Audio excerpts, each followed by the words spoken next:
Facebook account log in কীভাবে করবেন। এই ভিডিওটা সম্পূর্ণ দেখলে আপনারা কিন্তু খুব সহজেই আপনার পুরাতন ফেসবুক অ্যাকাউন্টটা লগ ইন করতে পারবেন।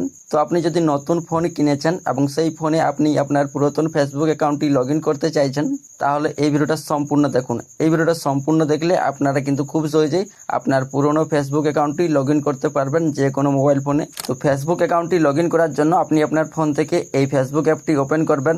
ওপেন করার পর শুরুতে এরকম একটি ইন্টারপেজ ওপেন হবে। তো এইখানে মোবাইল নাম্বার এবং একটি ইমেল আইডি চাইছে। তো এইখানে আপনার ফেসবুক অ্যাকাউন্টটা মোবাইল নাম্বার দিয়ে যদি খোলা থাকে সেই ক্ষেত্রে মোবাইল নাম্বারটা বসাবেন, আর যদি আপনার ফেসবুক অ্যাকাউন্টটা ইমেল আইডি দিয়ে খোলা থাকে সেই ক্ষেত্রে মোবাইল নাম্বার বা ইমেল আইডি যেটা দিয়ে খোলা থাকবে সেটা বসিয়ে দিবেন।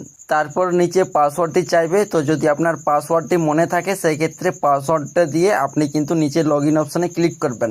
আর যদি আপনি পাসওয়ার্ডটি ভুলে গেছেন সেই ক্ষেত্রে নিচে ফরগেট পাসওয়ার্ড এইখানে ক্লিক করে আপনি পাসওয়ার্ডটি রিসেট করে নেবেন। তো আমার যেহেতু পাসওয়ার্ডটি মনে আছে আমি এখানে পাসওয়ার্ডটি বসিয়ে দিচ্ছি।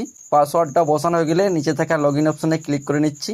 তারপর আপনার ফেসবুক অ্যাকাউন্টটাতে যদি 2 স্টেপ ভেরিফিকেশন অন করা থাকে সেই ক্ষেত্রে আপনার ওই মোবাইল নাম্বারটাতে একটা 2 স্টেপ ভেরিফিকেশন কোড যাবে। কোডটা বসানোর পর এরকম একটি ইন্টারফেস আসবে।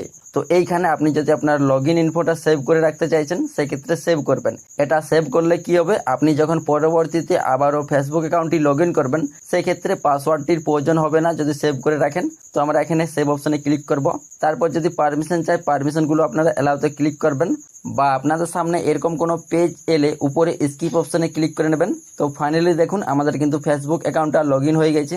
তো এভাবেই আপনারা খুব সহজেই আপনার পুরনো ফেসবুক অ্যাকাউন্টটি লগ ইন করতে পারবেন যে কোনো মোবাইল ফোনে। এই ভিডিওটা দেখে আপনার যদি একটু হলেও উপকার হয়ে থাকে তাহলে এই ভিডিওতে একটি লাইক করে দিও, আর চ্যানেলে নতুন হলে চ্যানেলটি সাবস্ক্রাইব করে নিও।